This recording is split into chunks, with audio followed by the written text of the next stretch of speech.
ಮಂಗಳೂರು ನಗರದಲ್ಲಿ ಆಹಾರ ಸುರಕ್ಷತಾ ಅಧಿಕಾರಿಗಳು ಆರಂಭಿಸಿರುವ ಆಹಾರ ಮಳಿಗೆಗಳ ಮೇಲಿನ ದಾಳಿಯನ್ನು ಮುಂದುವರೆಸಿದ್ದು ಭಾನುವಾರದಂದು ಮತ್ತೆ ಕೆಎಸ್ರಾವ್ ರಸ್ತೆಯ ಮಾಲ್ ಒಂದರಲ್ಲಿರುವ ಮತ್ತೊಂದು ಬಹುರಾಷ್ಟ್ರೀಯ ಸಂಸ್ಥೆಯ ಆಹಾರ ಮಳಿಗೆಗೆ ದಾಳಿ ನಡೆಸಿ ಪರಿಶೀಲನೆ ನಡೆಸಿದರು.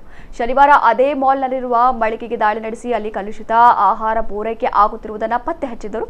ದಾಳಿಯನ್ನು ಮುಂದುವರೆಸಿರುವ ಜಿಲ್ಲಾ ಆರೋಗ್ಯ ಇಲಾಖೆ ಮತ್ತು ಜಿಲ್ಲಾ ಆಹಾರ ಸುರಕ್ಷತಾ ಅಧಿಕಾರಿಗಳು ಭಾನುವಾರ ಆಹಾರ ಮಳಿಗೆಯ ಅಡುಗೆ ಕೋಣೆ, ಸ್ಟೋರೇಜ್ ಕೊಠಡಿಗಳಲ್ಲಿ ಪರಿಶೀಲನೆ ನಡೆಸಿದರು. ಕೋಲ್ಡ್ ಸ್ಟೋರೇಜ್, ಡೀಪ್ ಫ್ರೀಜಿಂಗ್ ಹಾಗೆ ತಾಪಮಾನ, ಬ್ರೆಡ್, ಬನ್, ಸಾಸ್, ತರಕಾರಿ ವಸ್ತುಗಳು, ಬರ್ಗರ್ ತಯಾರಿಗೆ ಬೇಕಾದಂತಹ ವಸ್ತುಗಳಲ್ಲಿ ಅವಧಿ ಮೀರಿದ ವಸ್ತುಗಳು ಇವೆ, ಗುಣಮಟ್ಟ ಇದೆಯೇ ಎಂದು ತಪಾಸಣೆ ನಡೆಸಿದ್ದಾರೆ. ಸ್ಯಾಂಪಲ್ ಸಂಗ್ರಹಿಸಿ ಗುಣಮಟ್ಟ ಪರೀಕ್ಷೆಗೆ ಪ್ರಯೋಗಾಲಯಕ್ಕೆ ಕಳುಹಿಸಿದ್ದಾರೆ. ಜನರಿಗೆ ಅತ್ಯುತ್ತಮ ಗುಣಮಟ್ಟದ ಸುರಕ್ಷಿತ ಆಹಾರ ದೊರೆಯಬೇಕು ಎನ್ನುವ ನಿಟ್ಟಿನಲ್ಲಿ ಆರೋಗ್ಯ ಇಲಾಖೆಯ ಸಚಿವರಾದ ಯುಟಿ ಖಾದರ್ ಅವರ ನಿರ್ದೇಶನದಂತೆ ಆಹಾರ ಸುರಕ್ಷತಾ ಇಲಾಖೆಯಿಂದ ಹೋಟೆಲ್, ರೆಸ್ಟೋರೆಂಟ್ಗಳಿಗೆ ದಾಳಿ ನಡೆಸಿ ಪರಿಶೀಲನೆ ಕೈಗೊಳ್ಳಲಾಗ್ತಾ ಇದೆ.